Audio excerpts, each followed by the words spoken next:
Assalamualaikum everyone. Hope you all are fine. Welcome back to my YouTube channel. Today I am going to tell you about renal pathology. So let's start. Lecture start करने से पहले जितने भी मेरे channel पे new हैं kindly में मेरे चैनल को लाइक शेयर एंड सब्सक्राइब करना मत भूलिएगा। आप लोग मुझे लगता है सब्सक्राइब करना भूल जाते हो, ठीक है ना? तो प्लीज़ मेरे चैनल को ज़्यादा से ज़्यादा सब्सक्राइब किया करें क्योंकि मैं आप लोगों के लिए टाइम निकालती हूँ।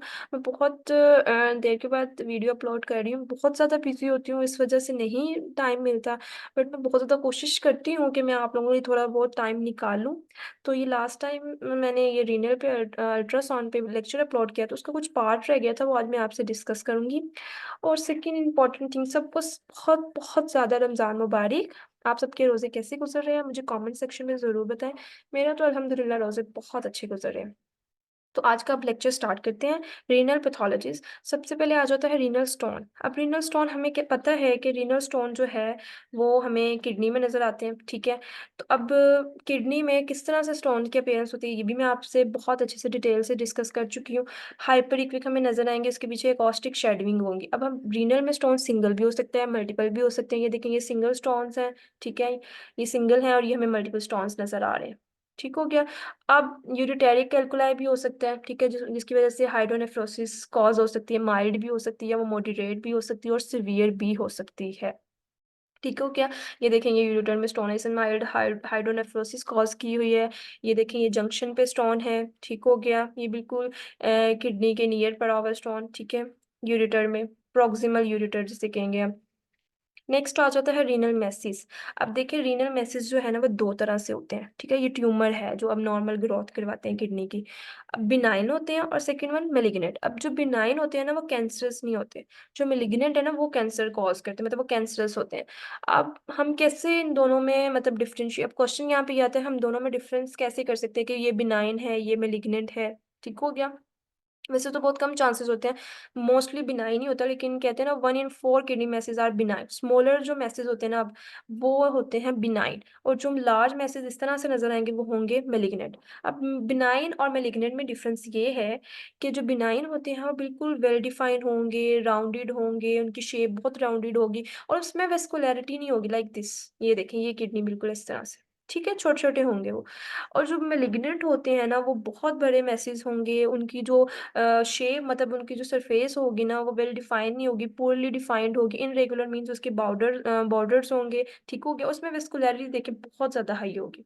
तो इस तरह से हम इन दोनों में डिफरेंस कर सकते हैं, ठीक है? उसके बाद नेक्स्ट आ जाता है पेरिनेफ्रिक कलेक्शन। अब देखें ये जो एब्सेस है ना ये इसमें क्या होता है कि किडनी के अराउंड देखें ये पस की कलेक्शन हो गई। अब ये किस वजह से होती है? ये किसी भी बैक्टीरियल इन्फेक्शन की वजह से हो सकती है, ठीक है? ठीक है? इन द पेरिनेफ्रिक फैट और अल्ट्रासाउंड जो है ना यूजुअली फर्स्ट इन्वेस्टिगेशन है, ठीक है? इस रीनल एब्सेस को असेस करने के लिए।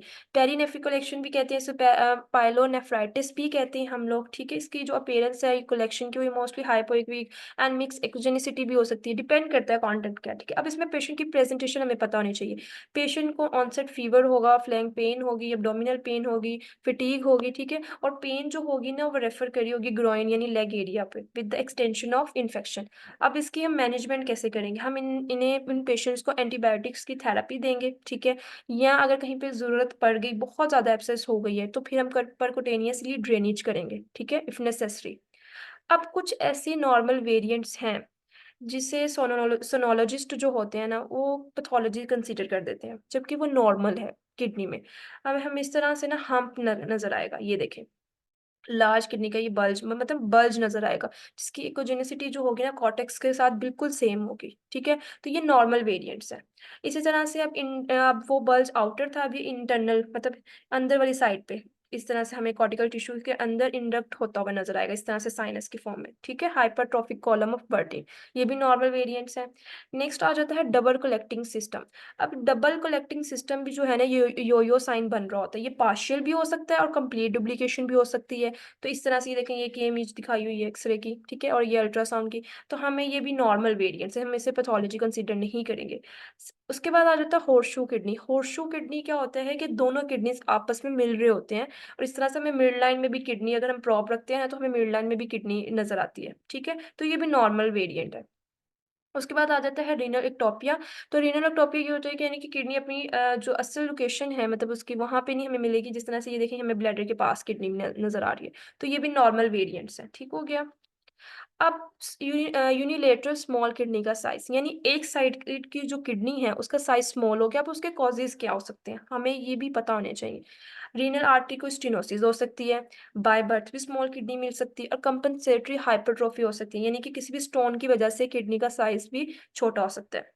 अब यूनिलेटरल एक साइड की किडनी का जो साइज़ है वो लार्ज हो गया। अब उसका क्या कॉज़ है? वो है पायलोनेफ्राइटिस, ठीक है? इसमें किडनी का साइज़ लार्ज हो जाता है।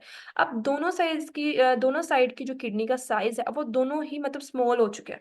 अब उसका क्या कॉज़ होगा? ये वो होगा सीकेडी का ग्रेड 3, जिसमें दोनों किडनीज़ क्या होती हैं? स्मॉल हो जाती हैं, ठीक है? और उसकी जो इकोजेनिसिटी है, यानी वो बहुत ज़्यादा हाइपर मतलब नज़र आती है हमें।